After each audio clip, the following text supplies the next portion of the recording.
NASA पहली बार एक asteroid का सैंपल पाने में कामयाब हो गया है। 7 साल की मेहनत के बाद ओसाइरिस रेक्स मिशन में कामयाबी मिल गई है। 24 सितंबर को ओसाइरिस रेक्स का एक कैप्सूल अमेरिका के यूटा में लैंड हुआ।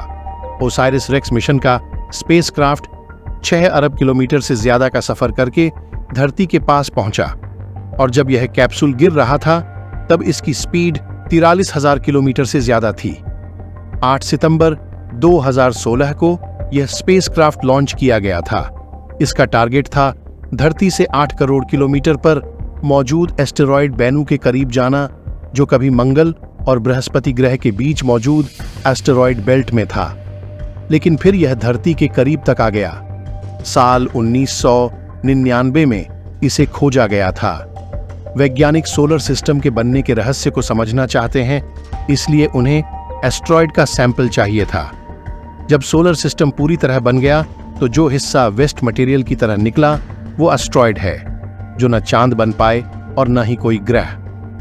जिस तरह ये 4.5 अरब साल पहले थे, ये आज भी उसी तरह हैं। ऐसे में इनका सैंपल रहस्यों के कई दरवाजे खोल देगा।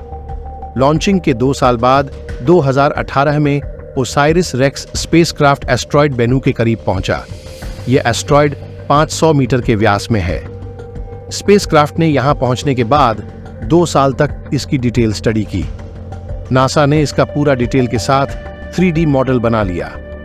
अक्टूबर 2020 में नासा ने इस स्पेसक्राफ्ट को एस्टेरॉयड बेनू के करीब भेजा ताकि उल्कापिंड का सैंपल लिया जा सके। देखने में यह एस्टेरॉयड एक ठोस पत्थर की तरह दिख रहा था, लेकिन जब ओसाइरिस रेक्स स्पेसक्राफ्ट इसका सैंपल लेने के लिए पास गया तो यह किसी दलदल की तरह था। इसके ऊपर छोटे छोटे पत्थर सिर्फ आपस में जुड़े थे। स्पेसक्राफ्ट के जाते ही यह पूरी तरह से उछल गए। समय पर स्पेसक्राफ्ट वापस उड़ गया, नहीं तो यह फंस सकता था। हालांकि आप ये न मानिए कि पूरा एस्टेरॉयड ही ऐसा होगा। केंद्र से वह ठोस है, लेकिन ऊपरी हिस्सा पत्थरों से भरा है। 250 ग्राम सैंपल लेने के बाद स्पेसक्राफ्ट में लगे एक कैप्सूल में इसे सुरक्षित रखा गया। 2021 में स्पेसक्राफ्ट ने धरती के लिए अपना सफर वापस शुरू किया।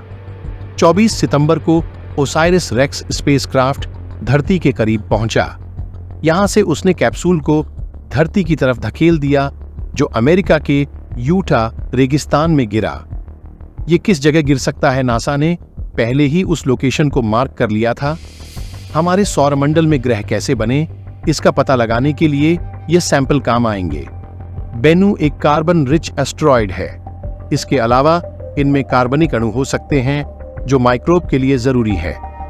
फिलहाल इस कैप्सूल को नासा ने एक क्लीन रूम में खोला और यहां से सैंपल भरे हुए कैनिस्टर को जॉनसन स्पेस स्टेशन में खोला जाएगा। इससे जुड़ी कोई भी डिटेल और आती है तो हम अपडेट वीडियो बनाते रहेंगे, इसलिए वर्ल्ड नाउ को सब्सक्राइब जरूर कीजिए।